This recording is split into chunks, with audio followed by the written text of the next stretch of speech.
దేవునికి స్తోత్రం. ప్రియమైన సహోదర సహోదరులకు శుభాభివందనములు. ఈరోజు దేని వాగ్దానము కీర్తనలు 101:6. నా యొద్ద నివసించినట్లు దేశంలో నమ్మకస్తులైన వారిని నేను కనిపెట్టుచున్నాను. చూడండి, మన ప్రభువైన యేసుక్రీస్తు వారు తన కుమారుని సహవాసమునకు మనం పిలిచినటువంటి దేవుడు నమ్మదగినవాడు. మనము నమ్మదగిన వారమైనప్పటికీ ఆయన నమ్మదగినవాడు. దేవుడు ఆజ్ఞాపించిన వాటిలో ఏది కూడా విడవకుండా ఆయన మార్గాన్ని అనుసరిస్తూ ఆయన యొక్క ఇల్లంతటిలో మోషే నమ్మకముగా జీవించాడు. అలాగే ప్రభువైన యేసుక్రీస్తు వారు కూడా ఈ లోకములో తన తండ్రి తన చేతికిచ్చినటువంటి పనిని సంపూర్ణంగా నెరవేర్చి తన తండ్రిని ఎంతో మహిమపరిచారు. ఆయన సన్నిధిలో ఎంతో నమ్మకంగా తండ్రి కొరకు ప్రభు జీవించారు.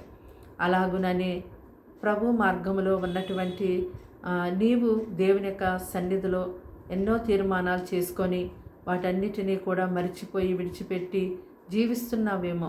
మరి ఆయన సన్నిధిలో నీవు చేసుకున్నటువంటి ఆ యొక్క తీర్మాన కమిట్మెంట్ని నువ్వు మర్చిపోయినప్పుడు దేవునికి నమ్మక ద్రోహం చేసినట్టే కదా.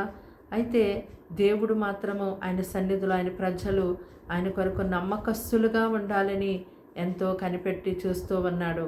అయితే ఆయన ప్రజలుగా ఉన్నటువంటి మీరు దేవుని కొరకు ఈ లోకములో ఆయన సన్నిధిలో గొప్ప నమ్మకస్తులుగా మీరు జీవించండి.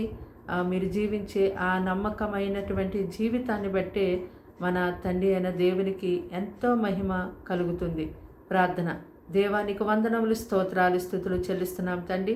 ఈ మాటలు వింటున్నాను బిడ్డలు మీ రక్తంతో కడిగి ముట్టి స్వస్థపరిచి బలపరచండి. వారింటి వారికి రక్షణ ఇవ్వండి.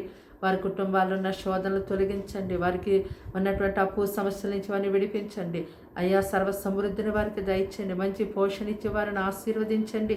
ఇదిగో చదువులేని ఉద్యోగాలు, వ్యాపారాలు, సమస్త పనులలో వారికి నీ సన్ని తోడుగా ఉంచండి. అయ్యా, దుష్టుని కార్యము లాయమి చేయండి. ప్రభు నీ కార్యం జరిగించండి. నీ సన్నిధిలో నీ ప్రజలు అయ్యా నాయన తండ్రి నీ కొరకు లోకములో ఎప్పుడు నమ్మకముగా జీవించేవారుగా ఉండుటకు సహాయం చేయండి. ప్రభా, నేను విడిచి మరిచి నీ కార్యాలను విడిచి మరిచి జీవితాలు నీ ప్రజలకు ఉండొద్దయ్యా.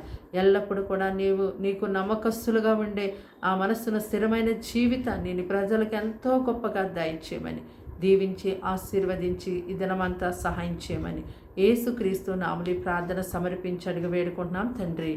ఆమేన్.